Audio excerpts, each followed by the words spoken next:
Jika 3 jalur langit ini kamu tempuh, benar-benar kamu amalkan hingga kamu mendapatinya dalam kehidupan, niscaya kamu akan sampai di tujuan, bahagia hidup di dunia, mati dalam husnul khatimah. Di akhirat kamu akan diperkenankan masuk ke dalam surga tanpa hisab, tanpa adab, birahmatika ya arhamar rahimin.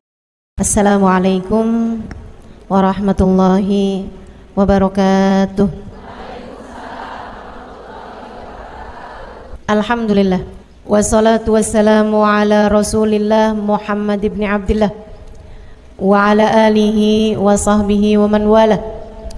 Subhanaka la ilma lana illa ma 'allamtana innaka antal alimul hakim.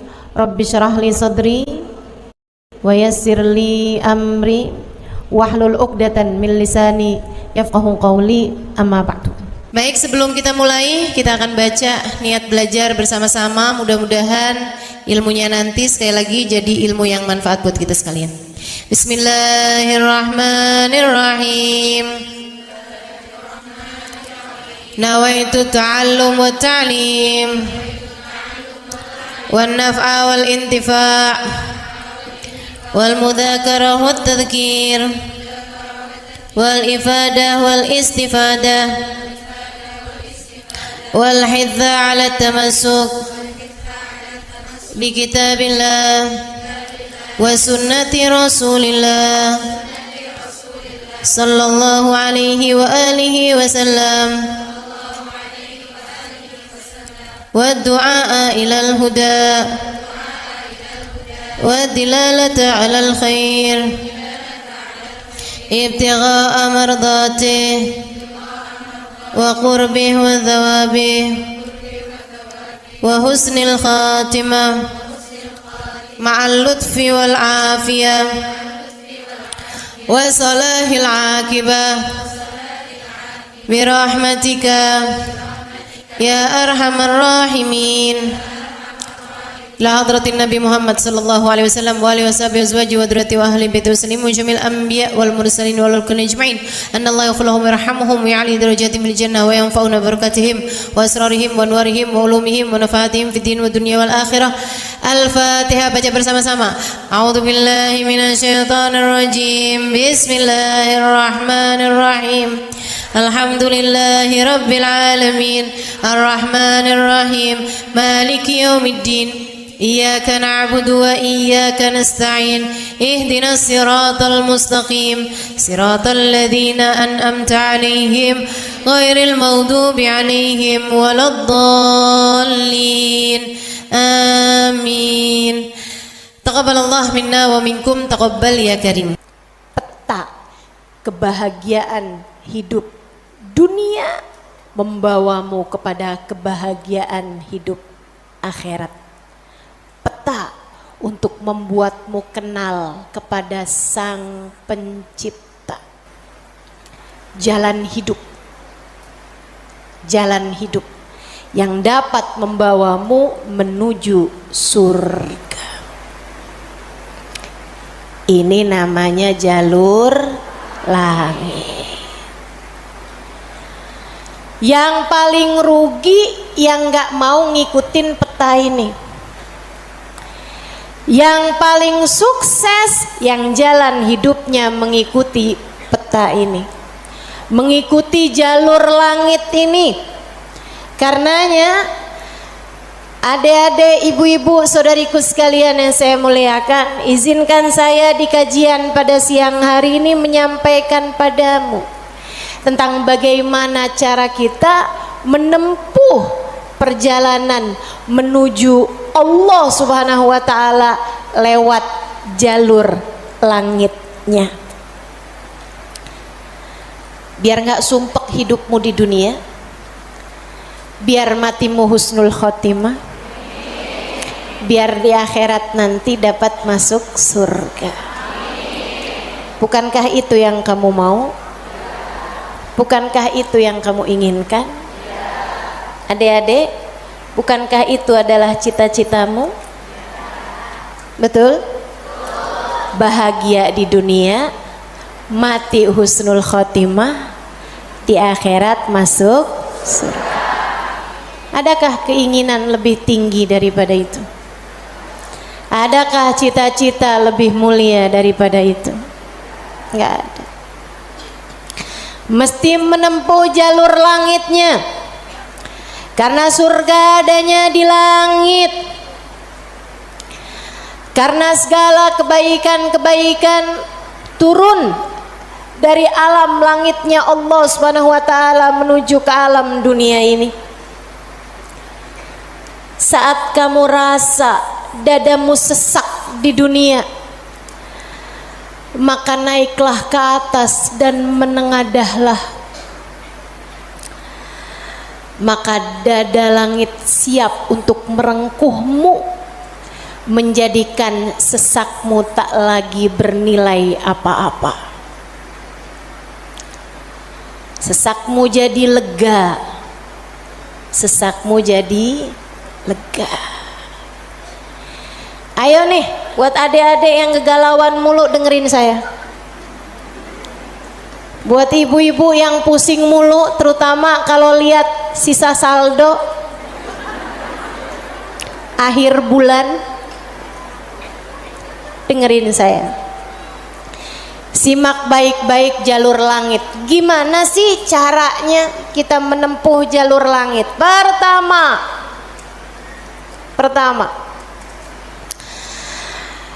apa aja jalur langit yang bisa kita tempuh? Pertama, sholat.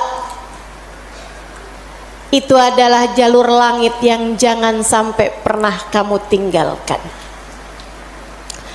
Sayyidina Muhammad Al-Bagir berkata kepada putranya Sayyidina Ja'far As-Sadiq, "Ya bunai, ittasil billah." Wahai anakku, senantiasalah terkoneksi dengan Allah, senantiasalah tempuh jalur langit menyampaikanmu kepada Allah Subhanahu wa taala. Seringlah terkoneksi sama Allah. Anaknya bertanya, "Kaifa attasil bih ya walidi?" Bagaimana caraku untuk selalu terkoneksi dengan Allah? Bagaimana caraku berkomunikasi sama Allah? Bagaimana caraku menempuh jalur langit? Ayahandanya berkata, kalau kamu ingin kamu berbicara dengan Allah, sholatlah. Kalau kamu ingin Allah berbicara kepadamu, bacalah Al-Quran. Jadi cara pertama tersambung sama Allah adalah sholat. Jangan tinggal sholat. Jangan tinggal sholat meski siapapun yang mengatakannya. Misalnya ada orang gelarnya apa kek, profesor, doktor, belakang namanya juga ada banyak. Ada banyak gelar-gelar SAG, sarjana alam gaib. Misalnya gitu. Tapi sebenarnya apa SAG itu ya? Sarjana agama. Oh, maafkan saya ya. Saudaraku sekalian yang saya muliakan, sepanjang apapun gelar yang dimiliki seseorang, kalau dia sampai mengatakan misalnya sholat, itu sudah tidak relevan lagi di zaman sekarang. Agama ini semakin maju. Karenanya makna sholat bukan seperti yang disampaikan para ulama. Misalnya dia ngomong begitu, sholat itu tujuannya mengingat Allah, aqimis sholata lidzikri. Kamu kalau udah bisa ingat Allah nggak pakai sholat, ya itu udah cukup sebagai sholat. Nah nih, hati-hati ucapan-ucapan yang tidak bertanggung jawab semacam ini. Salat itu kewajiban dari Allah. Allah yang punya jalur langit, Allah yang tahu bagaimana cara tersambung dengan Allah Subhanahu wa taala. Dan dia yang telah menamakan salat sebagai salat dari kata-kata wasala yasilu silatan, yang artinya adalah hubungan, tersambung. Orang yang punya salat, menjaga salatnya, dia akan senantiasa tersambung dengan Allah. Dia adalah orang-orang yang menjaga jalur langit. Komunikasi langitnya tetap tersambungkan. Jagain sholat. Dek, jagain. Tapi saya belum bisa khusyuk Ustazah. Nggak apa-apa. Saya masalahnya kalau sholat suka ngelambiar pikiran kemana-mana Ustazah. Sama. Saya juga. Sama. Tapi nggak apa-apa. Jangan pernah tinggal sholat. Imam Ghazali bahkan menyebutkan salah satu penyebab kematian dalam su'ul khatimah, salah satu penyebab iman tercabut dari dalam hati di saat kematian datang, naudzubillah min dzalik, nomor 1 tarkus shalah, meninggalkan salat. Tiang agama kita. Siapa yang salatnya benar, ibadahnya benar. Siapa yang ibadahnya benar, hidupnya benar. Siapa yang hidupnya benar, bakalan matinya benar. Siapa yang matinya benar, di akhirat dapat kehidupan yang menyenangkan.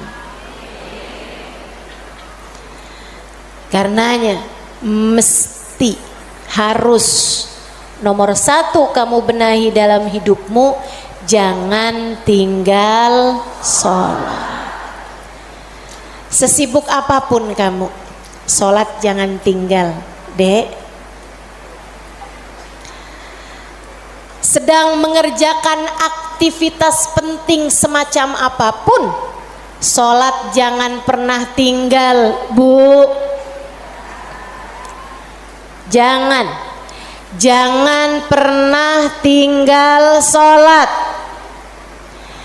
Sebab orang kalau lagi ninggal sholat, bukan hanya karena dia nggak mau sholat, tapi karena dia tidak diizinkan Allah untuk menghadap kepadanya, telah diputuskan jalur antara dia dengan Allah Subhanahu wa taala. Naudzubillah min dzalik, jalur langit telah terputus darinya. Itu kayak punya HP tapi nggak ada sinyal, nggak bisa dibikin apa-apa HP-nya. Punya HP nggak ada sinyalnya, Bu, nggak ada kartunya, mau dipakai apaan? Mau dipakai ngulek sambel? Ya kan enggak gitu. Karenanya teman-teman sekalian, sholat jangan tinggal. Kamu kalau dibikin sama Allah dalam hidup nggak ngerjain sholat, kamu perlu menangisi hal tersebut. Kenapa gitu? Saya sering sampaikan, orang ketika sholat bukan hanya karena dia mau sholat, akan tetapi karena dia masih punya nilai di sisi Allah, sehingga Allah masih izin. Allah kalau benci sama satu makhluknya, sama seorang hambanya, Allah nggak akan izinkan orang tersebut menghadapkan dirinya kepada Allah dalam sholatnya. Dia kirain dia yang nggak mau sholat, padahal Allah yang nggak mau dia menghadap kepadanya. Telah diputus jalur antara dia dengan Allah Subhanahu wa ta'ala. Na'udzubillah min dzalik. Ada yang nanya sama saya, Ustazah, saya nih kan lagi belanja nih Ustazah, kan sibuk tuh kan. Belanja di mana? Di mall saja. boleh nggak Ustazah saya jamak sholat saya? Lah ngemol di jamak sholat agak nih. Belanja ke pasar, sholat udah sampai di jamak-jamak. Innalillahi. Boleh nggak Ustazah? Nggak boleh lah. Yang boleh jamak sholat itu kalau bepergian, itu pun juga dengan jarak keluar kota 82 km. Tapi kalau kurang dari itu, nggak boleh mengerjakan jamak salat. Katanya Nabi Muhammad, man jama'as shalah bi ghairi udrin faqad atababan min abwabil kabair. Siapa yang suka ngumpulin salat, jamaah salat tanpa ada alasan yang dibenarkan, dia sedang mendatangi salah satu pintu dari pintu-pintu dosa-dosa besar. Dia tanya, boleh nggak Ustazah jamaah salat? Nggak boleh, kecuali karena ada alasan yang dibenarkan. Emang kenapa gitu Ustazah? Kamu kalau kepengen hidup dipentingkan sama Allah, maka kamu harus mementingkan Allah.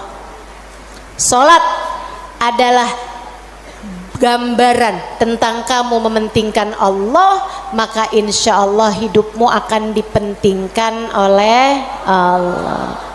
Jalur langit yang pertama adalah salat. Makanya ada orang yang salatnya khusyuk-khusyuk, ada orang yang salatnya panjang-panjang. Tuh guru-guru saya tuh salatnya panjang-panjang, terutama salat sunnah. Kalau sholat fardu ringan-ringan aja, karena beliau mengerjakan sholat fardunya berjamaah. Jadi imam, nah itu katanya Nabi Muhammad, kalau kamu sholat jadi imam jangan jang. Tapi kalau kamu sholat sendirian, silahkan mau panjang kayak gimana pun silahkan balik. Kalau sholat jadi imam, Bismillahirrahmanirrahim. Jadi imam, Bismillahirrahmanirrahim.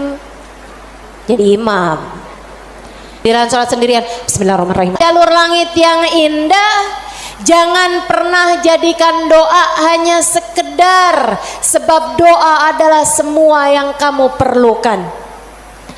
Bu, Kak, Dek, Nak, dengerin saya. Kamu yang sekarang adalah hasil dari doa-doamu di masa lalu. Coba liatin dirimu itu. Kamu yang sekarang adalah hasil dari doa-doamu di masa lalu. Orang-orang besar yang kamu lihat sekarang ini adalah hasil dari doa-doanya di masa-masa lalu. Oh, kamu lihat, orang itu pinter banget ya. Adalah karena di masa dulunya, di masa kecilnya, di masa remajanya, ia selalu mengangkat tangan untuk minta dari Allah Subhanahu wa taala, Rabbi zidni ilman nafi'a. Ya Allah, tambahkanlah untukku ilmu yang bermanfaat. Ya Allah, ajarkanlah kepadaku ilmu-Mu. Ia selalu minta kepada Allah Subhanahu wa taala ilmu, sehingga Allah pun memberi kepadanya ilmu. Siapapun yang kamu kenal, orang-orang hebat-hebat yang ada di sekitarmu, itu adalah hasil dari doa-doanya di masa-masa lalu. Tinggal kamu lihat dirimu itu. Kamu pengen jadi kayak gimana? Tempuhlah jalur langit dengan perbanyaklah berdoa. Dan itu bukan hanya urusan dunia, urusan akhirat lebih jelas lagi. Sampai saya pernah dengar satu cerita, ada dua orang, ibadahnya di dunia sama, ibaratnya nilai rapotnya nih sama persis. Nilai rapotnya sama persis waktu hidup di dunia. Dua-duanya sama-sama soleh, dua-duanya. Akan tapi yang satu dimasukkan ke dalam surga, kan ke surga Firdausul A'la yang paling tinggi. yang dinaikkan di surga yang bawahnya, dia protes, ya Rob,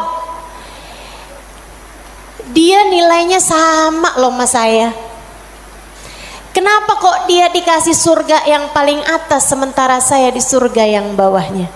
Walaupun surga tuh biar kata di emperan enak, tapi ya masa kamu mau minta surga yang emperan? Sehingga sekalian, hadir majelis aja di emperan gak enak, apalagi di surga. Dia tanya sama Allah, ya Allah, kenapa kami berdua nilainya sama tapi dia dinaikkan di surga Firdaus yang paling tinggi sementara saya. Itu sebabnya Nabi Muhammad mengatakan, idza sa'altumul jannah fas'alu al-firdausal a'la. Kalau kalian lagi minta surga, jangan tanggung-tanggung, mintalah surga Firdaus yang paling tinggi. Gitu. Doa deh, doa, jangan ditinggal. Doa, doa, perlu banget. Kamu harus sering-sering doa. Ustadzah, doa yang paling bagus apa? Lah doa itu urusan minta kok. Maka mintalah sesuai dengan apa yang kamu mau. Saya punya cerita indah yang diceritakan oleh salah satu guru saya beberapa bulan yang lalu ketika kedatangan beliau ke Indonesia, namanya Hubabah Syarifah bintul Habib Muhammad bin Abdul Haddar. Beliau datang dari Sewun, Hadramaut, Yaman. Saya menjadi penterjemah beliau kala itu, jadi saya ingat betul kisahnya. Salah satu dari kisah yang beliau ceritakan, kata beliau, ada seorang ibu-ibu datang kepada ayahanda saya. Ayahandanya seorang ulama terkemuka, namanya Habib Muhammad bin Abdullah Al-Haddar, guru dari guru saya, guru dari guru-guru saya, sekaligus ayah dari guru-guru saya. Ayahandanya Hubabah Syarifah, ayahandanya Hubabah Nur, ayahanda Hubabah Maryam. Habib Muhammad bin Abdullah Al-Haddar, pemilik Ribat Bayda di kota Bayda, Yaman sana itu. Sehingga sekalian, beliau seorang pendakwah, seorang yang mustajabud dakwah, yang doanya mustajab. Satu waktu ada seorang ibu datang dalam keadaan menangis terisak-isak kepada ayahandanya di saat Hubabah Syarifah sedang ada di sisi ayahandanya.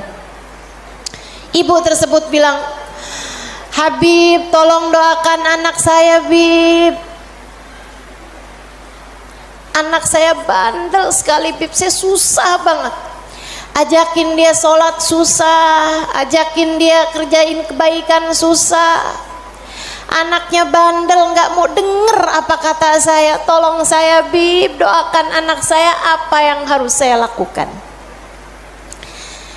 Beliau kemudian berkata, Bu, ibu kepengen anak ibu jadi anak yang soleh. Iya, Bib, pengen banget Bib. Ibu, doa seorang ibu untuk anaknya setara doa Nabi bagi umatnya. Maka doamu untuk anakmu lebih mustajab daripada doa siapapun untuk anakmu.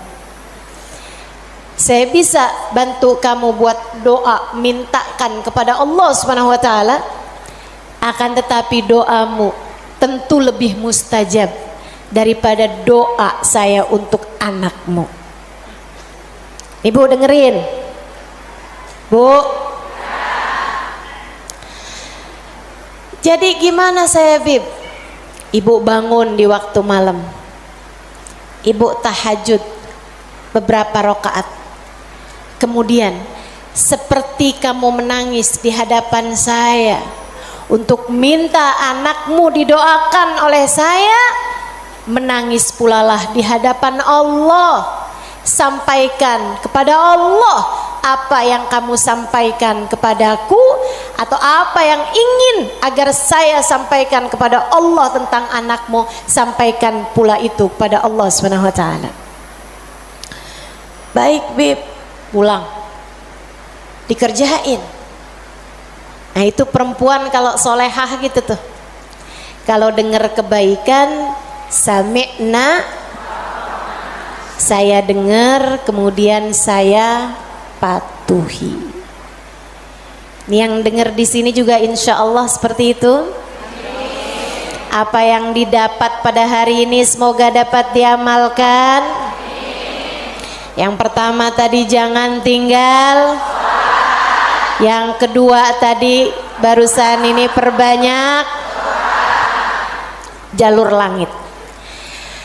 Dia pun mengerjakannya, bangun di waktu malam nangis, ya Allah tolong liatin anak saya, kesianin anak saya ya Allah, solehkan dia ya Allah. Tolong pandang anak saya dengan pandangan kasih sayangmu ya Allah. Saya nggak ngerti cara melakukannya ya Allah. Seperti mana engkau telah menjadikan anak-anak dari hamba-hambamu yang saleh salehah. Kau jaga mereka, jaga pula lah anakku ya Allah. Jauhkan dari segala dosa-dosa, jauhkan dari segala kejahatan-kejahatan. Tolong jaga anak saya ya Allah. Terus didoain anaknya, didoain anaknya, doain anaknya. Malam demi malam, malam demi malam. Dan Bu, Kak, Dek, Nak, doa itu bukan instan. Doa itu tidak seperti kamu nyeplok telur sekarang mateng sekarang, nggak gitu, nggak gitu. Doa itu Allah mau lihat kesungguhan hatimu dalam meminta. Perlu waktu yang sering kali tidak sebentar, sebab Allah mau melihat kesungguh-sungguhanmu. Karenanya kalau doamu belum diijabah, jangan menyerah. Dek, kalau doamu belum diijabah, jangan nyerah. Kamu masih sangat mungkin untuk diijabah doamu selagi kamu tidak berhenti berdoa. Ingat-ingat ucapan saya. Kamu masih sangat mungkin untuk diijabah doamu itu selagi kamu tidak berhenti berdoa. Doa terus. Kata Hubabah Syarifah, setahun, 2 tahun, 3 tahun, 4 tahun, 5 tahun, 6 tahun. Kemudian anak yang dulu pernah membuat ibunya menangis karena kenakalan anak tersebut, karena ketidaksolehan anak tersebut, sekarang telah menjadi seorang anak yang dapat membuat ibunya tersenyum bangga. Di usia-usia hampir 20-an tahun, anak tersebut menjadi anak paling soleh di kampungnya, hafal Al-Quran 30 juz dengan 7 bacaannya, qiraatus sab'ah. Anak yang jauh dari kenakalan-kenakalan remaja, anak yang dekat dengan para ulama, anak yang mengetahui banyak ilmu agama, anak yang menjadi sangat soleh, idaman semua para orang-orang tua. Jangan nyerah, jangan nyerah. Jika kehidupan membuatmu tersungkur, itu adalah waktumu untuk membenamkan dirimu dalam sujud-sujud panjang kepasrahan. Kemudian kamu langitkan doa hingga Allah mengijabah doa-doamu itu. Saya ulangi, jika badai kehidupan membuatmu jatuh tersungkur, itu adalah saat yang tepat untukmu membenamkan wajahmu dalam sujud-sujud kepasrahan. Kemudian kamu langitkan doa-doamu, berbisik di bumi, namun suaramu didengar hingga ke arsy. Saat itulah Allah akan mengijabah doamu itu. jangan pernah berhenti berdoa. Jangan remehkan doa. Jangan remehkan doa. Saya, Dek, pernah muda juga kayak kamu. Ya masa lahir langsung gede gini. Sewaktu saya remaja, masuk umur 12 tahun, 13 tahun, sebelum balik bahkan saya udah berada di pondok pesantren. Jadi saya itu nggak pernah ngalamin masa belum berjilbab sebelum balik. Maksudnya ketika balik tuh saya udah mulain berjilbab.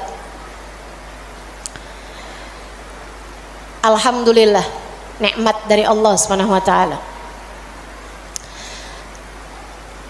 Adik-adik saudaraku sekalian, saat saya kecil, saya ada di pondok-pondok pesantren, saya mulai kenal ustadz-ustadz, ustadzah-ustadzah, ulama-ulama yang membuat saya jatuh cinta dengan ilmu agama.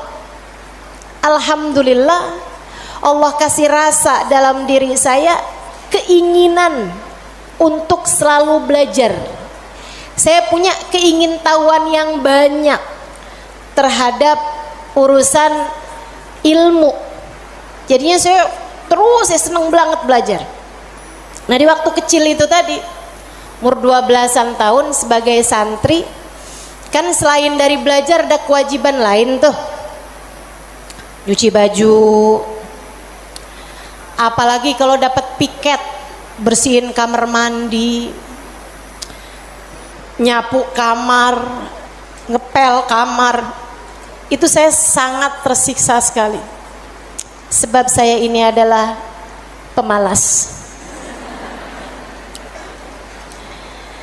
Jadinya karena saya pemalas urusan bebersih dan saya mendadak rajin ketika urusannya belajar. Saya seneng belajar, saya seneng tahu, saya suka mikir. Saya tuh kalau lagi baca kitab gitu seneng banget. Saya kalau lagi belajar gitu seneng banget. Apalagi kalau ustadzahnya yang nyampein ilmu dengan cara-cara yang sangat saya sukai gitu, ngasih tahu hal-hal yang nggak ada di dalam kitab gitu. Saya bisa melongo dengerin, seneng banget. Jadinya di masa-masa kecil itu kalau saya lagi dengerin kajian, kalau saya lagi baca kitab, saya suka doa, ya Allah, jangan pernah pisahkan saya dari ilmu. Ya Allah, jangan pernah jauhkan saya dari kitab-kitab pengetahuan yang mendekatkan saya padamu.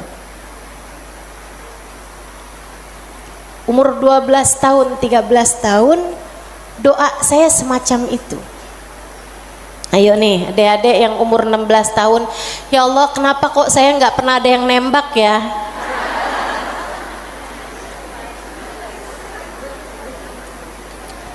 Kata Allah, ya karena aku sayang padamu, karena aku berkehendak untuk menjagamu gitu.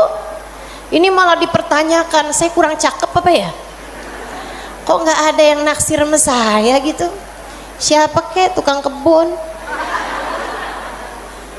satpam sekolah? Jangan ya dek, jangan. Kalau kakak kelas boleh ustazah, jangan juga.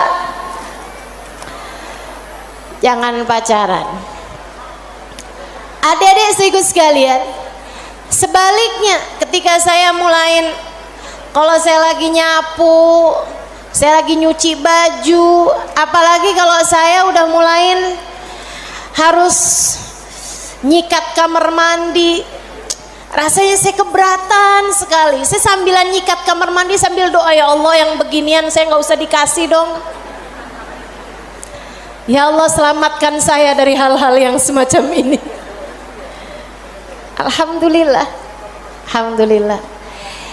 Saya habisnya itu juga mondok-mondok pesantren, tapi bisa dihitung dengan jari waktu waktunya di mana saya harus nyuci baju, di mana saya harus ngepel, di mana harus nyapu gitu.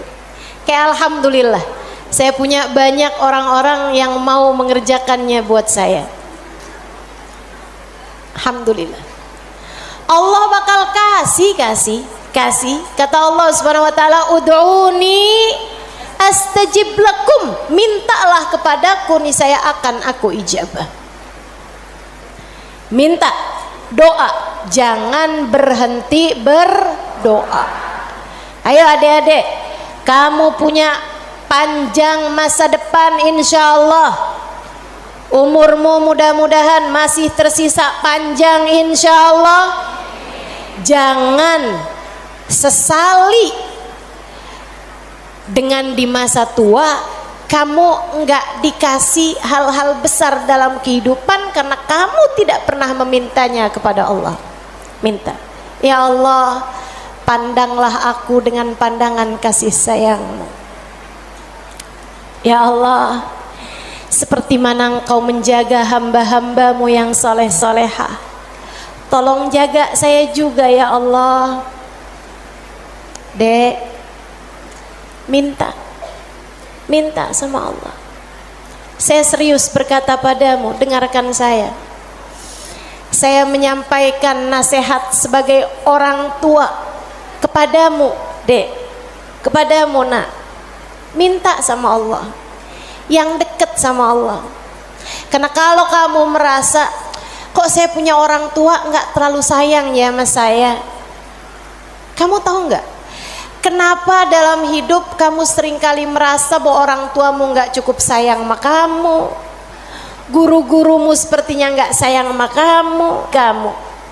Saya kasih tahu, saat Allah membuat hatimu patah dari berharap kepada manusia, itu adalah cara Allah untuk mengenalkan kasih sayangnya yang tak terbatas padamu. Dekatilah Allah. Orang lain mungkin merasa bosan denganmu, tapi Allah tidak. Allah tidak. Allah tidak akan bosan denganmu kecuali jika kamu yang bosan dengannya. Allah tak akan meninggalkanmu kecuali jika kamu yang meninggalkan Allah. Maka atas nama cinta saya sampaikan padamu, Dek, dengerin saya. Bu, dengerin saya. Atas nama cinta saya sampaikan padamu, jangan pernah tinggal Allah. Yang dekat sama Allah, mintalah terus kepada Allah. Mintalah terus kepada Allah. Minta pandangan kasih sayangnya tertuju padamu. Minta Rahman Rahimnya, rahmatnya Allah kasih kepadamu. Minta agar dalam keadaan apapun Allah tak pernah berhenti menyayangimu. Mintalah, mintalah permintaan yang tak akan pernah kamu sesali. Nggak usah minta, ya Allah, jangan biarkan orang tua saya meninggalkan saya. Nggak usah. Kamu Bu, jangan minta, ya Allah, jangan biarkan hati suami saya berpaling dari saya. Kamu mau minta juga terserah. Tapi yang saya sampaikan padamu adalah bahwa hal yang semacam itu bisa kamu syukuri, bisa pula kamu sesali.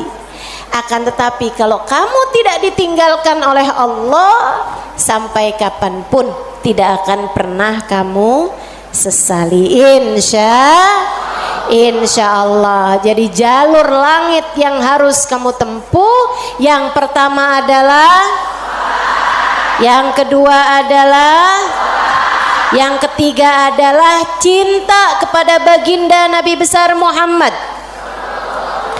dan semua orang-orang yang menyampaikanmu kepada jalur langit. Jangan putus hubungan dengan orang-orang soleh, dengan para ulama Allah subhanahu wa ta'ala. Saya akan sampaikan 5 menit lagi, kemudian kita akan segera akhiri majelis ini. Saudaraku sekalian yang saya muliakan, yang pertama jangan tinggal sholat, yang kedua jangan tinggal doa. Jalur langit yang ketiga yang harus saya sampaikan padamu adalah milikilah guru yang dapat menyampaikanmu kepada Allah.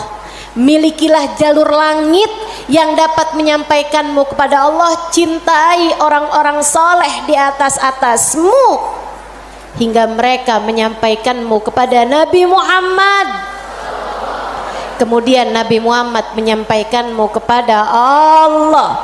Beliaulah tali Allah subhanahu wa ta'ala.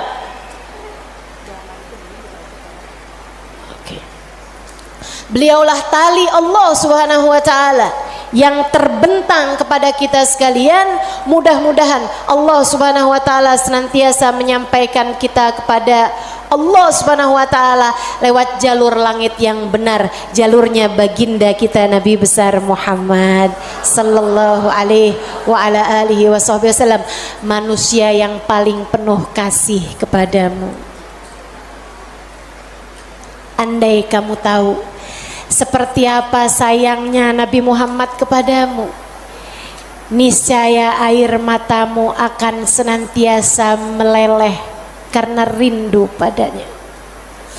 Andai kamu tahu seperti apa cintanya Nabi Muhammad kepadamu sebagai umatnya, niscaya kamu akan menyibukkan dirimu bersolawat kepadanya, dan itu adalah merupakan salah satu dari tangga-tangga yang mendekatkanmu padanya. Andai kamu tahu seperti apa cintanya Nabi Muhammad dan pengorbanannya kepadamu, niscaya kamu tak akan berharap cinta manusia selain daripada cinta Nabi Muhammad sallallahu alaihi wasallam. Maka 3 jalur langit ini kalau kamu tempuh, kamu tidak akan pernah tersesat jalan. Kamu akan sampai di tujuan. Peta kehidupannya menjadi terbaca dan kamu akan melangkah tanpa keraguan. Jika 3 jalur langit ini kamu tempuh, dari sholat tidak ada yang kamu tinggal, dan kamu tambahi dengan ibadah-ibadah sholat sunnah pula, terutamanya di keheningan malam, di sepertiga malam yang terakhir. Juga doa dalam keadaan apapun, kamu memperbanyak berdoa. Saat kamu bersama dengan orang-orang saleh, saat kamu duduk di majelis-majelis ilmu adalah saat yang begitu indah untuk kamu berdoa meminta kepada Allah Subhanahu wa taala jalla jalaluhu wa ta'ala azamatu. Kamu jadikan doa tidak hanya sekedar, melainkan semua yang kamu perlukan. Kemudian besar cintamu kepada baginda Nabi besar Muhammad sallallahu alaihi wasallam, maka itulah 3 dari rahasia jalur langit yang dapat saya sampaikan kepadamu. Jika ketiganya benar-benar kamu amalkan hingga kamu mendapatinya dalam kehidupan, niscaya kamu akan sampai di tujuan, bahagia hidup di dunia, mati dalam husnul khatimah. Di akhirat kamu akan diperkenankan masuk ke dalam surga tanpa hisab, tanpa adab, birahmatika ya arhamar rahimin wa bijudika ya ajwadal ajwadin innahu waliyu dzalika wal qadir alaih. Kita akan baca doa nih ya. Baru saja saya diberitahu oleh panitia bahwa doa maulidnya belum dibaca. Kita akan baca doa maulidnya sambil kita memohon kepada Allah. Semoga Allah Subhanahu wa taala mendekatkan kita dengannya insyaallah dan mendekatkan kita dengan baginda kita Nabi besar Muhammad sallallahu alaihi wasallam.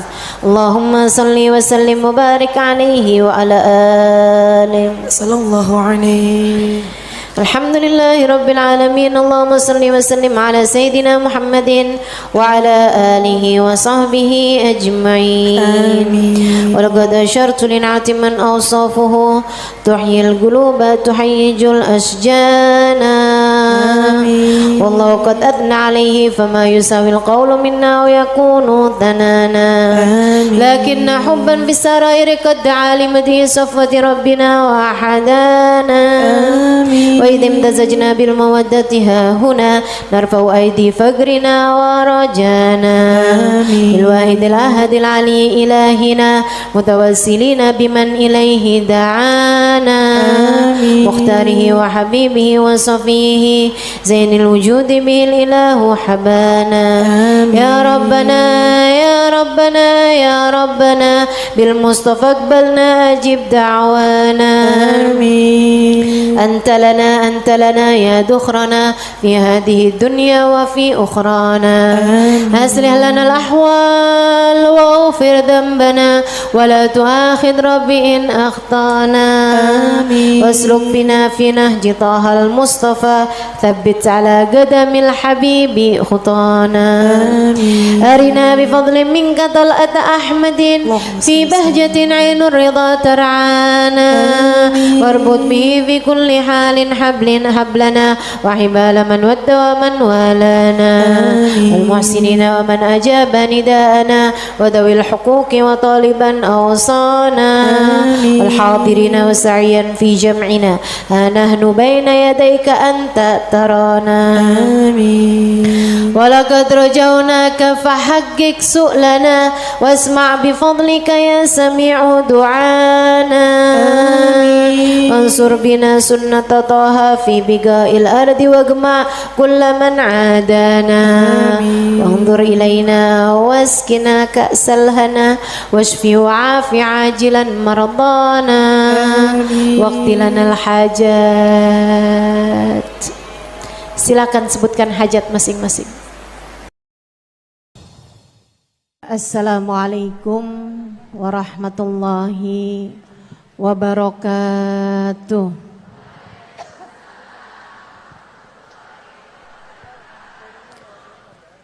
Alhamdulillah. Wassalatu wassalamu ala Rasulillah Muhammad ibn Abdillah wa ala alihi wa sahbihi wa man wala. Subhanaka la ilma lana illa ma 'allamtana innaka antal alimul hakim. Rabbi shrah li sadri wa yassir li amri wahlul 'uqdatan min lisani yafqahu qawli. Amma ba'du. Alhamdulillah, Allah sampaikan juga saya ke tempat ini. Masjidnya Allah Subhanahu wa taala, bait min buyutillah, rumahnya Allah. Mudah-mudahan kita udah disampaikan di rumah Allah di dunia. Allah sampaikan pula ke Baitullahil Haram di Mekkah. Dan Allah sampaikan pula di tempat keridhaannya surga Allah di akhirat nanti insyaallah. Amin ya rabbal alamin. Rabbi la tukhzini yawma yub'atsun yawma la yanfa' mal wala banun illa man atallaha biqalbin salim. Kata Nabi Ibrahim yang Allah tuliskan dalam Al-Quran, ya Allah, jangan kecewakan aku, jangan buat aku susah pada hari di mana Engkau membangkitkan hamba-hambamu. Nanti di akhirat saat manusia dibangkitkan, ya Allah, jangan buat saya susah, jangan buat saya kecewa. Yauma la yanfa' mal wala banun. Hari yang itu loh ya Allah. Hari yang tidak bermanfaat orang bawa harta. Hari yang tidak bermanfaat orang bawa anak. Yang bermanfaat hanyalah orang yang datang pada Allah biqalbin salim, dengan membawa hati yang selamat. Karenanya siapapun di antaramu yang akan menuju ke akhirat, semua dari kita menuju ke akhirat. Siapapun di antaramu yang kepengen di hari akhiratnya nanti menjadi orang yang tidak susah, menjadi orang yang tidak sedih, menjadi orang yang tidak kecewa, menjadi orang yang tidak ketakutan, menjadi orang yang berhasil. Siapa di antaramu yang kepengen di hari akhiratnya nanti berbahagia, bersukacita? Siapa yang kepengen di hari akhiratnya nanti bergembira? Pastikan saat-saat ini, saat hidupmu di dunia ini, pastikan kamu sedang menuju kepada keselamatan hati. Hatimu selamatkan. Hatimu selamatkan, teman-teman. Hatimu selamatkan.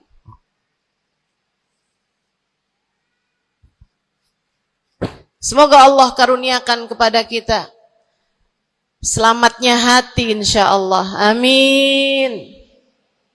Semoga Allah menyelamatkan hati kita semua. Semoga Allah menyelamatkan hati kita semua. Nabi kita Muhammad menyebutkan dalam salah satu hadisnya, ala inna fil jasadi mudghah, idza salahat salahal jasad kulluh, wa idza fasadat fasadal jasad kulluh, ala wahiyal qalbu. Kata Nabi, ketahuilah sungguhnya dalam diri manusia terdapat segumpal darah.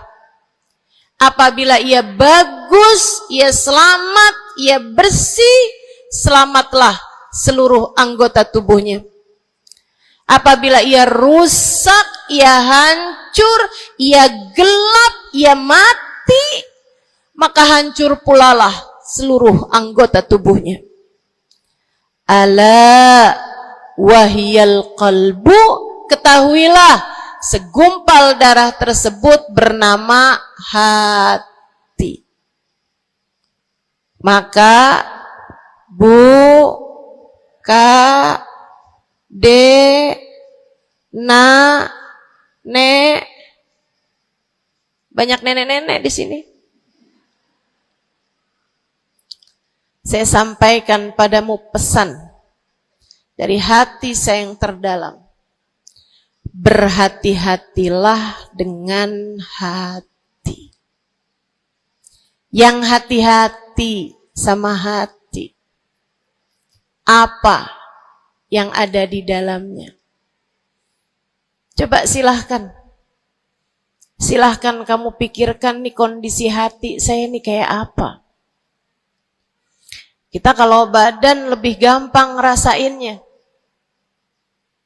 Saya kalau ditanya, Ustazah lagi sakit? Iya. Sakit apanya Ustazah? Kaki. Saya bisa jawab. Tapi kalau kamu ditanya misalnya, gimana kabar hati kamu?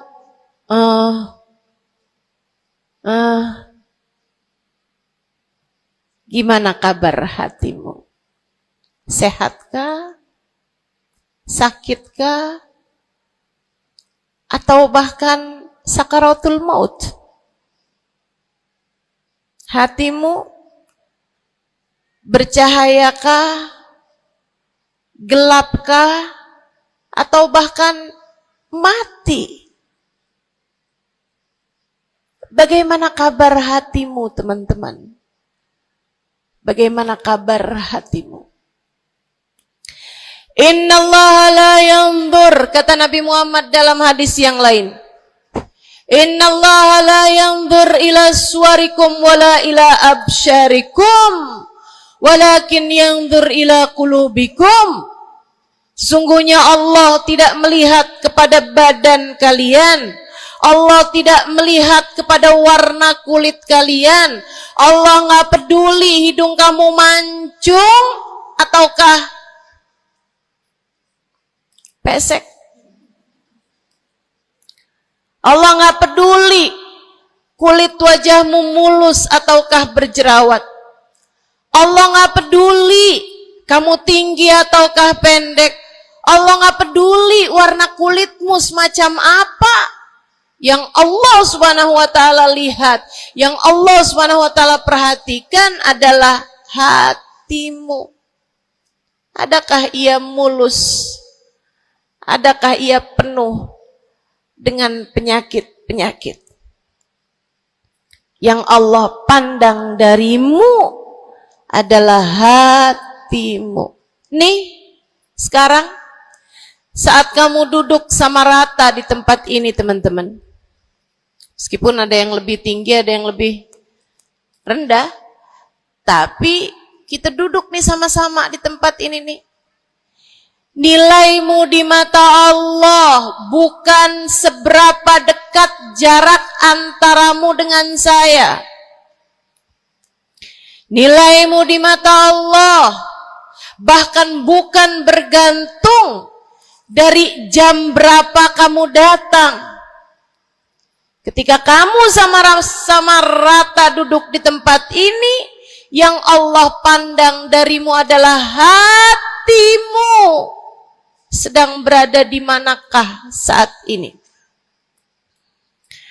Yang duduk di tempat ini sembari mikirin ntar pulang enaknya makan apa ya?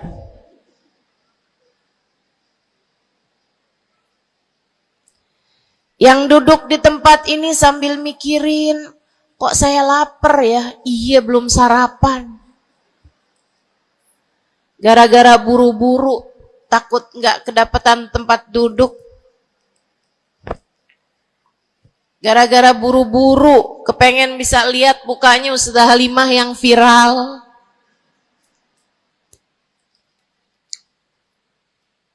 Hatimu.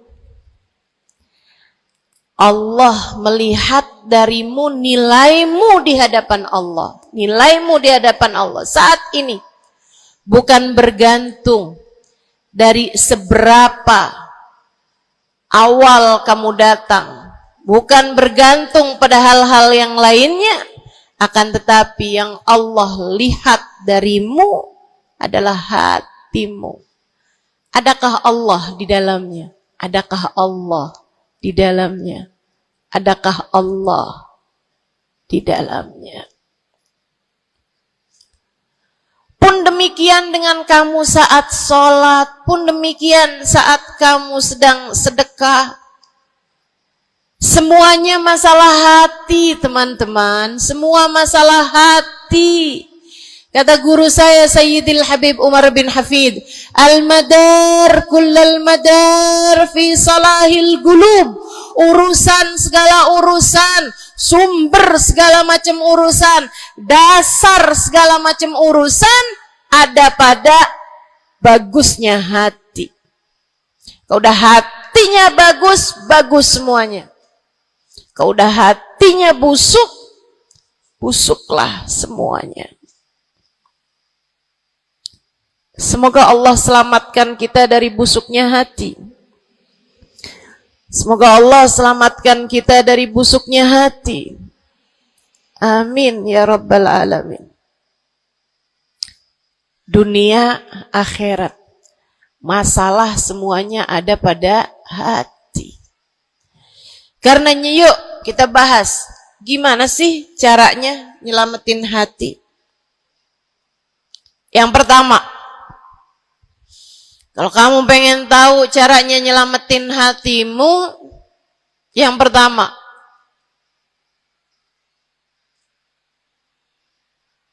bersihkan sampah-sampahnya.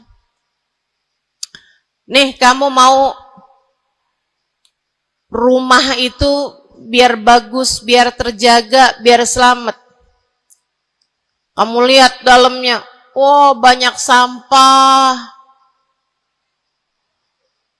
banyak noda, banyak kotoran. Dari mulai kotorannya cicak, ayam, sampai mungkin anjing, karena lama nggak ditempatin. Ada banyak di antara kita yang kondisi hatinya semacam itu. Sampah begitu banyak dalam hatinya. Ada banyak di antara kita umat Islam yang kondisi hatinya semacam itu. Begitu banyak sampah di dalam hatinya tersebut. Semoga Allah selamatkan semuanya. Amin.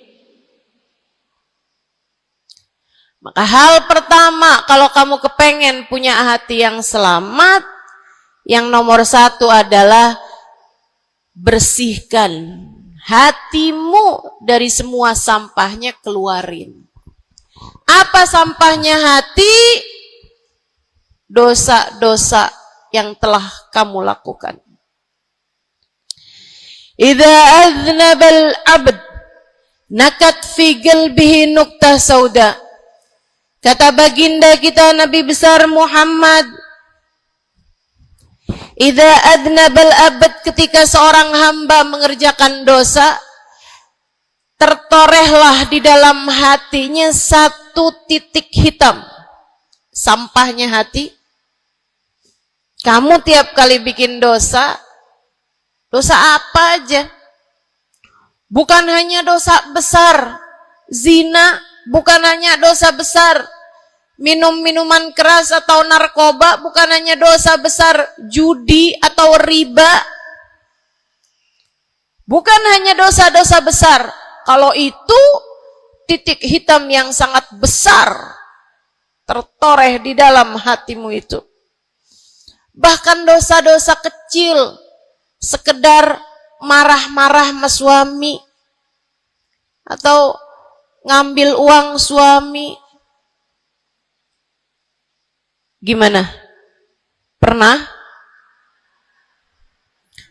Rezeki istri solehah ustazah. Lagi mau nyuci, kelihatan, alhamdulillah. Emang haram ya ustazah? Ya haram, bukan punya kamu. Kan katanya ada hak istri dalam harta suami. Iya betul kalau dia kasih. Kalau dia kasih, kalau nggak kasih, nggak halal juga. Bahkan dosa-dosa kecil, seperti melihat tetangga, terus kamu bilang, ya ampun, cakep banget ya. Nyesel saya nggak kawin sama dia.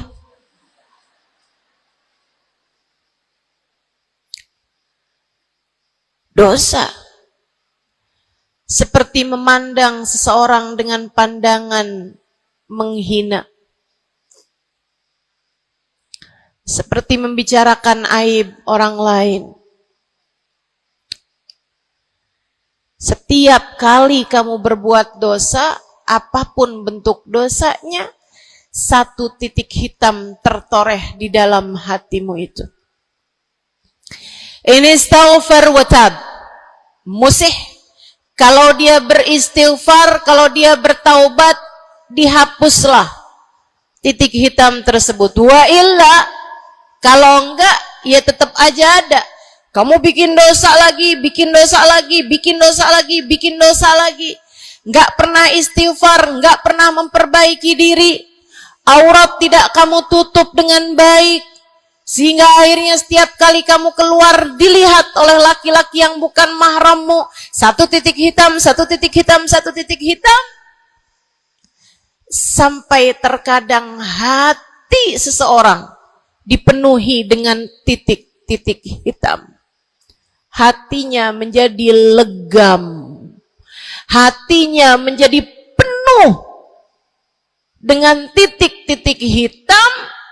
Semakin bertambah lagi, jadilah karat. Jadilah karat. Kalau udah jadi karat, naudzubillah. Ini yang Allah sebutkan di dalam Al-Quran. Kata Allah, kalla, a'udzubillahi minasyaitonirrajim, kalla, bal rana ala qulubihim bima kanu yaksibun, kalla, innahum an rabbihim yawma idin lamahjubun. Kalla, kata Allah, balran, ada karat di dalam hati mereka, tersebab dosa yang menumpuk tanpa pernah dimohonkan ampunan. Kalla innahum an rabbihim yawma idzin lamahjubun. Orang kalau hidup bawa karat hasilnya apa? Orang kalau hidup bawa karatnya hati hasilnya apa ya Allah? Kalla innahum an rabbihim yawma idzin lamahjubun. Orang yang hatinya punya karat, pada hari tersebut ia akan terhalang dari Allah Tuhannya. Guru saya Sayyidil Habib Umar bin Hafid menyampaikan tafsir mengenai ayat ini. Kata Habib Umar bin Hafid, tidak mati dengan membawa iman. Orang yang hatinya penuh dengan karat, apabila datang ajal menjemput, iman tercerabut dari dalam hatinya, hingga ia pun mati, keluar dari atas muka bumi ini dengan tanpa membawa iman Islam. Dia keluar dari atas muka bumi ini bukan sebagai hamba Allah, bukan sebagai umat Nabi besar Muhammad sallallahu alaihi wa ala alihi wasallam. Dia meninggal dunia dalam keadaan su'ul khatimah. Naudzubillah min dzalik. Jangan biarkan karat menuhi hatimu. Jangan biarkan hatimu, dosa-dosa yang telah kamu lakukan menjadi berkarat dalam hatimu itu. Saya kesian sama kamu. Enggak apa-apa. Hidup terus-terusan ngontrak, enggak apa-apa. Hidup enggak pernah punya kendaraan sendiri, enggak apa-apa. Enggak pernah punya HP yang canggih, enggak apa-apa. Saya hidup di atas muka bumi ini, enggak pernah ada yang datang melamar saya. Jadinya sampai di usia di atas 30-an tahun, saya masih menjomblo, Ustazah. Enggak apa-apa. Ustazah, saya udah menikah 10 tahun, belum ada anak juga, Ustazah. Enggak apa-apa. Ustazah, suami saya kawin lagi, Ustazah. Enggak apa-apa.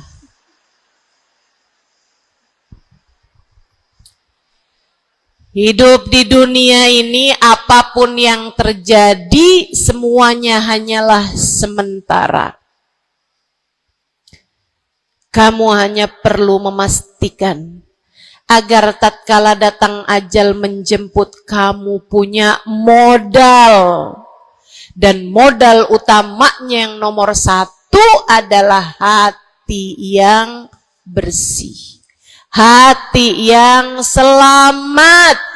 Kamu bawa pulang menghadap Allah Subhanahu wa ta'ala bigalbin salim. Kamu bawa hati yang selamat. Insya Allah. Mati nggak bawa suami nggak apa-apa. Mati nggak bawa anak nggak apa-apa. Nggak bakalan jadi pertanyaan malaikat raqib atid.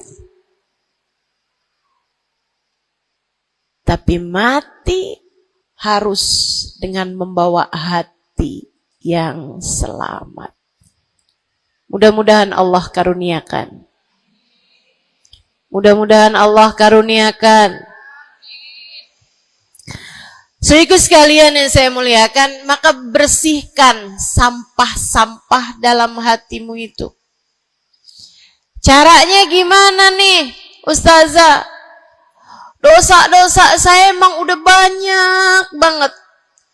Saya di masa muda, di masa remaja, bahkan sampai udah tua juga nih, bergelimangan dengan dosa demi dosa. Banyak dosa saya, Ustazah. Saya zaman muda berada dalam masa jahiliyah. Dosa, segala dosa saya kerjakan. Apa yang harus saya lakukan? Bersihkan karat-karat dalam hatimu itu dengan taubat. Minta ampun sama Allah. Minta ampun sama Allah. Kamu perlu nangis sama Allah. Kamu perlu sungguh-sungguh minta ampunan sama Allah. Dosa segede gunung, kalau Allah mau melemparkannya ke dalam lautan ampunan, inna kaba'irad dunubi ful ghufrani kalamami. Katanya sahibul burda, sesungguhnya dosa-dosa besar dalam lautan ampunan, ia hanyalah seperti buih di dalam lautan. Gak ada artinya apa-apa kalau Allah mau ampuni. Dosa sebesar apapun, kalau Allah mau ampuni gak ada artinya. Tapi dosa sekecil apapun, kalau Allah mau perhitungkan, kamu gak akan selamat. Saya sampaikan padamu atas nama cinta. Dosa sekecil apapun yang kamu lakukan, jika ia tidak berjumpa dengan ampunan Allah, kamu bisa tidak selamat. Iblis nyembah Allah 70.000 tahun lamanya. Sujud di atas bumi, dia sujud, bumi dihancurkan, Allah naikin dia ke langit. Di atas langit dia sujud, ganti-ganti posisi sujudnya. Karenanya Imam Ghazali dalam kitabnya Minhajil Abidin mengatakan, ma min buq'ah minal ard was sama, tidak ada satu jengkal tanah, baik di bumi ataupun di langit, illa waqad sajad iblis fihi sajdah. Iblis udah pernah sujud di sana, di semua tempat di bumi maupun di langit. Paling banyak ibadahnya ternyata bukan seorang wali. Paling banyak ibadahnya ternyata bukan seorang nabi. Kalau hitung-hitungan panjang-panjangan ibadah, ibadahnya iblis lebih panjang daripada siapapun dari makhluknya Allah Subhanahu wa ta'ala yang pernah tinggal di bumi ini. Akan tetapi dia nggak nurut. Iblis ibadah 70.000 tahun, nggak nurut sekali doang, sekali aja. Wa idh qulna lil malaikati isjudu li Adam fasajadu illa iblis. Ketika kami memerintahkan seluruh makhluk yang ada di langit, seluruh malaikat kami perintahkan, wahai malaikat-malaikatku, sujudlah kalian kepada Adam. Fasajadu, Mereka semuanya sujud. Illa iblis. Kecuali iblis doang. Tantang, petenteng gak mau sujud. Allah tanya, ma manaka antas judali Adam id amartuk? Iblis, apa yang bikin kamu gak mau sujud kepada Adam? Padahal aku yang telah memerintahkanmu. Bukankah kamu selama ini sujud di bumi, di langit untuk menyembahku? Sekarang aku perintahkan padamu untuk sujud. Kenapa kamu gak mau sujud padanya? Iblis gak bilang, ya Allah, kan perintahnya tadi malaikat. Saya kan bukan malaikat ya Allah. Gak gitu. Gak gitu. Saudariku sekalian yang saya muliakan, bahkan iblis gak bilang, males ya Allah saya sujud, lagi bisulan, misal. Enggak gitu juga. Makanya orang yang meninggalkan taat karena malas, karena bodoh misalnya, itu lebih dimaklumi teman-teman. Daripada yang kayak iblis ini nih. Ketika ditanya apa yang membuatmu gak mau sujud, wahai iblis, kepada Adam, iblis dengan pongahnya, dengan sombongnya mengatakan, ana khairun minhu, saya lebih baik daripada Adam. Khalaqtani min nar wa khalaqtahu min tin. Saya berasal dari api, sementara Adam berasal dari tanah. Tanah diinjak-injak ya Allah, sementara api begitu hebatnya. Fahbit minha fa innaka rajim. Kata Allah, kita yang taat sama dosa sama-sama baik.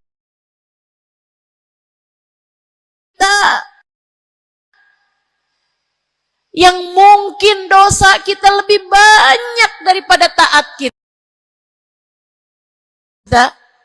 Kayak katanya Habib Ali Habsyi, kadang ada orang Islam, malaikat rokib yang nyatet pahala nganggur berbulan-bulan.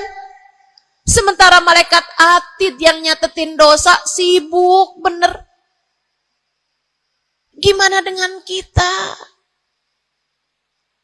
Iblis hanya satu saja melanggar aturan Allah. Allah kemudian mewahyukan padanya, keluar kamu wahai iblis dari surgaku, sesungguhnya kamu terkutuk. Kamu, kalau Allah mau memperhitungkan satu saja dosa kamu, kamu gak akan selamat.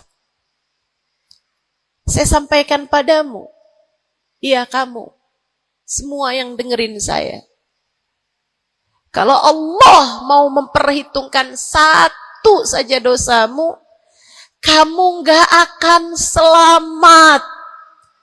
Kamu tidak akan selamat.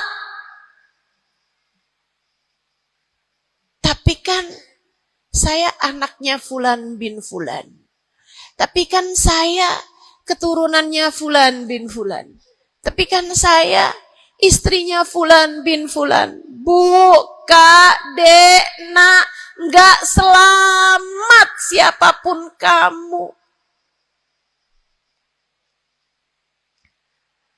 Anaknya Nabi Nuh, nabinya Allah tenggelam. Pamannya Nabi Muhammad, paman baginda kita Nabi besar Muhammad, Abu Lahab, Allah tuliskan kehancurannya, kecelakaannya, kebinasaannya di dalam Al-Quran. Mau siapa yang kamu andalkan? Tapi kan saya udah banyak bikin taat, saya tiap malam bangun tahajud. Kamu nggak nyampe seujung kukunya ibadah iblis 70.000 tahun. 70.000 tahun. Sujud pada Allah SWT di tiap jengkal tanah. Nih tanah yang sekarang kita jejak ini pernah dibikin sujud sama iblis. Waktu iblis tinggal di atas muka bumi ini. tapi semuanya nggak manfaat. Kalau Allah mau memperhitungkan satu saja dosa hambanya, ia tidak akan selamat. Sebab Allah hanya mau menerima hati yang tidak ada sampah di dalamnya. Sebab hanya berkenan menerima hati yang tidak ada noda-noda di dalamnya.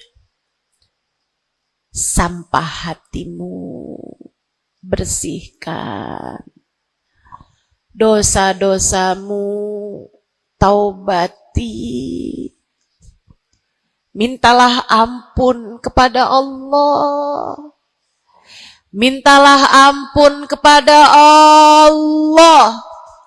Bangunlah di waktu malam, mandilah dengan mandi taubat.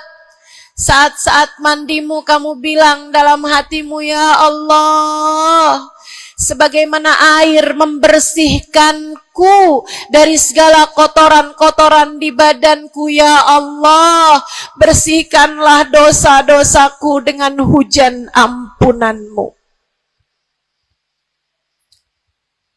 Kemudian sholatlah. 2 rakaat, 4 rakaat, sholat taubat. Kemudian sesudahnya, mulailah kamu ingat dosa-dosamu. Mulailah kamu ingat dosa-dosamu. Dari sejak kamu balik sampai sekarang ini.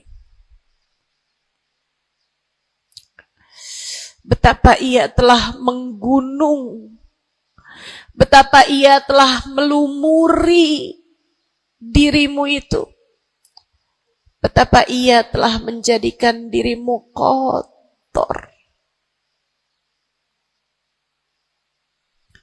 Kemudian ingatlah nikmat yang telah Allah SWT berikan, bahwa bersama dengan banyaknya dosa-dosamu, ia tak henti-henti memberikan kepadamu kenikmatan demi kenikmatan.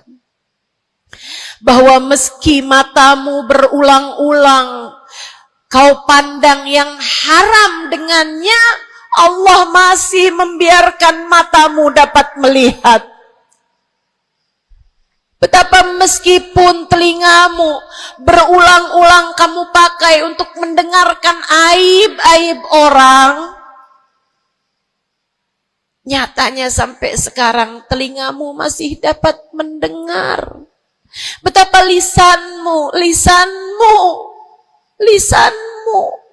berapa banyak hati tersakiti dari lisanmu itu. Mertuamu kamu sakiti, suamimu kamu sakiti, anakmu bahkan kamu sakiti. Bodoh banget sih jadi anak. Astagfirullah, astagfirullah. Kamu kok bandel banget sih, mama nyesel punya anak kayak kamu. Astagfirullah.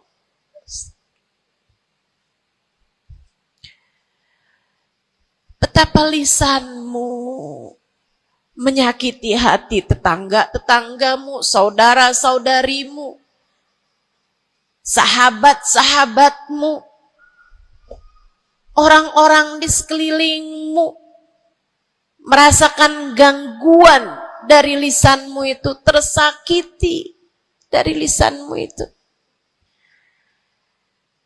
Tapi meskipun entah sudah berapa banyak dosa tercatat dari lisanmu, Allah masih tetap membiarkan lisanmu dapat berbicara sampai saat ini. Nikmat tak henti-henti Allah berikan kepadamu, bukan? Betapa durhakanya diri kita. Namun betapa penuh rahmatnya Allah kepada kita. Betapa berlumurannya kita dengan dosa-dosa. Namun betapa Allah bersama dengan segala dosa-dosa yang kita lakukan, tak henti-hentinya membanjiri kita dengan kenikmatan. Wa in ta'uddu ni'matallahi la tuhsuha. Kalau kamu mau hitung nikmatnya Allah, kamu tak akan pernah mampu menghitungnya. Sesudah kamu ingat-ingat dosamu, kamu ingat nikmat Allah kepadamu, kamu ucapkan seperti ucapan baginda Nabi Muhammad. Allahumma anta rabbi la ilaha illa anta khalaqtani wa ana abduka wa ana ala ahdika wa wa'dika mastata'tu a'udzu bika min syarri ma sana'tu abu'u laka bi ni'matika 'alayya wa abu'u bi dhanbi faghfir li fa innahu la yaghfiru dzunuba illa anta. Ya Allah, Engkau adalah Tuhanku. Tak ada Tuhan kecuali Engkau. Aku adalah hamba-Mu yang Kau perintahkan buat taat, yang Kau perintahkan untuk menepati janji semampuku. Ya Allah, aku berlindung dari buruknya perbuatan yang telah aku lakukan. Begitu buruk, begitu jelek dosa yang telah aku perbuat padamu, ya Allah. Abu'u laka bi ni'matika 'alayya. Ya Allah, Engkau selalu datang padaku dengan berbagai macam kenikmatan-kenikmatan. Wa abu'u bidzambi, sementara aku selalu datang padamu dengan dosa demi dosa. Faghfirli, ampunilah aku ya Allah. Fa innahu la yaghfiru dzunuba illa anta. Bukankah tak ada yang dapat mengampuni dosaku selain Engkau ya Allah. Minta ampun sama Allah. Minta ampun sama Allah. Yang serius, menangislah di hadapannya. Menangislah di hadapannya.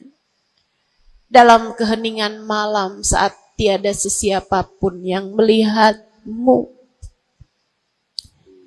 Jauhkan dulu apapun yang dapat membuatmu kehilangan konsentrasi.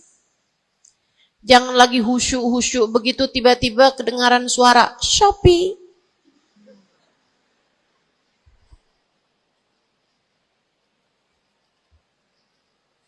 Kamu langsung jadi hilang konsentrasi. Yang mana nih ya?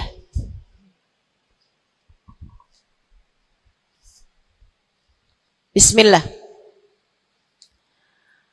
Kalau kamu pengen punya hati yang selamat, nomor 1 adalah taubat. Taubatan nasuha. Taubat yang sungguh-sungguh. Nyesel telah berbuat dosa. Meninggalkan dosa-dosa tersebut. Berjanji untuk tidak mengulanginya lagi.